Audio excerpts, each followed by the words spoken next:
Serikali imeitaka Mamlaka ya Afya ya Mimea na Viuatilifu nchini TPHPA chini ya mkurugenzi wake mkuu Profesa Joseph Ndunguru kuhakikisha inapambana na viuatilifu visumbufu ambavyo vimekuwa tishio kwa usalama wa chakula nchini na duniani kwa ujumla.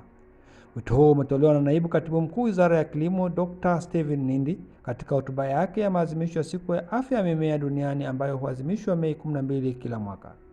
Dr. Nindi amesema kila siku kumekuwa kukiibuka visumbufu vipya ambavyo vimekuwa tishio kubwa kwa usalama wa chakula duniani. Pia kwa afya ya binadamu, wanyama na ustawi wa mifumo mbalimbali ya kiikolojia hapa nchini au katika mazingira yetu tunayoishi. Maadhimisho ya mwaka huu yenye kauli mbiu umuhimu wa afya ya mimea katika afya moja. Labda nichukue tu nafasi hii kusema umuhimu wa afya ya mimea katika afya moja. Maana yake hasa kwa wale wageni ambao hawatoki TPHPA. Dhana nzima ya afya moja, and one health, inatokana kwamba visumbufu vingi, magonjwa mengi ambayo yanakumba wanadamu, inakumba mimea, inakumba wanyama wa kufugwa, wanyamapori, wana mfumo ambao unawiana.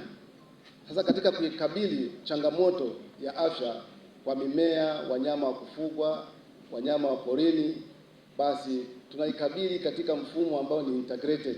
Kwa hiyo kuna dhana ya kuwa na afya moja, yani one health, ili kukabiliana na magonjwa mbalimbali, visumbufu mbalimbali ambavyo japo kuwa vinasumbua mimea, lakini visumbufu hivyo pia vinasumbua wanyamapori, wanyama wa kufugwa, hata kama samaki wa baharini na samaki wenye maji tofauti tofauti.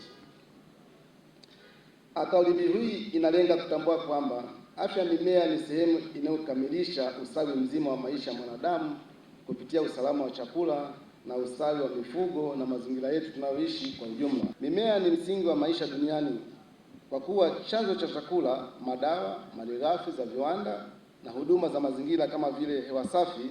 Vyote hivi viko katika msingi mkubwa sana wa masuala mzima ya mimea.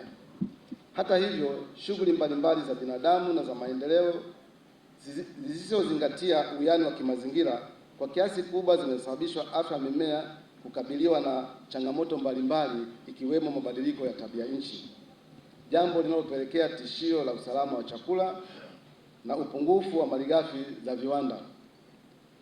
Tishio hili linatokana na kuibuka kwa aina mpya vya visumbufu, kusambaa katika maeneo mapya na kubadili tabia, ikiwemo kujenga usugu dhidi ya njia mbalimbali za kudhibiti visumbufu hivyo. Kwa mujibu wa takwimu za Umoja wa Mataifa, idadi ya watu duniani mpaka mwaka 2024 ilifikia takriban watu bilioni 7.6. Idadi hii inatarajiwa kufikia watu bilioni 8.6 mnamo mwaka 2030 na watu bilioni 9.8 mwaka 2050. Watu hawa wote wanaongezeka duniani, haongezeke watu tu, wanaongezeka na rasilimali zao kama vile mifugo, na ustawi wao na maisha yao yote yanategemea afya ya mimea, kwa sababu tunakula chakula ambacho kinatoka katika mimea kwa sehemu kubwa sana.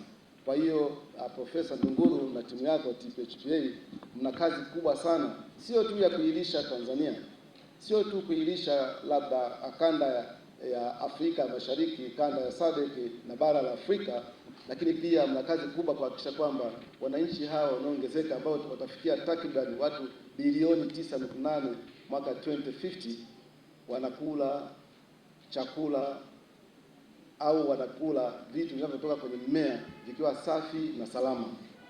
Tanzania iliunda chombo mahiri kwa ajili ya kusimamia masuala ya afya ya mimea na viuatilifu. Chombo hicho ndiyo Mamlaka ya Afya ya Mimea na Viuatilifu Tanzania, iliyoundwa kwa sheria namba 4 ya Bunge letu la Jamhuri ya Muungano wa Tanzania ya mwaka 2020. Mamlaka katika kuunga mkono matakwa ya mkataba wa kimataifa wa kulinda afya ya mimea, yani IPPC, inatekeleza malengo matatu kati ya 6.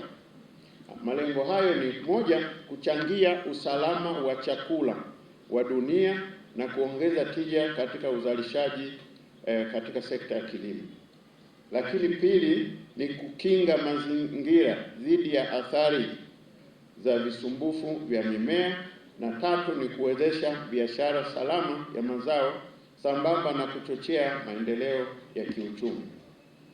Ndugu mgeni rasmi, kwa mara ya kwanza maadhimisho ya siku ya kimataifa ya afya ya mimea hapa nchini yalifanyika tarehe 12 Mei 2024 hapa jijini Arusha, ikiwa na kauli mbiu iliyosema afya ya mimea, biashara salama na teknolojia za kidigitali.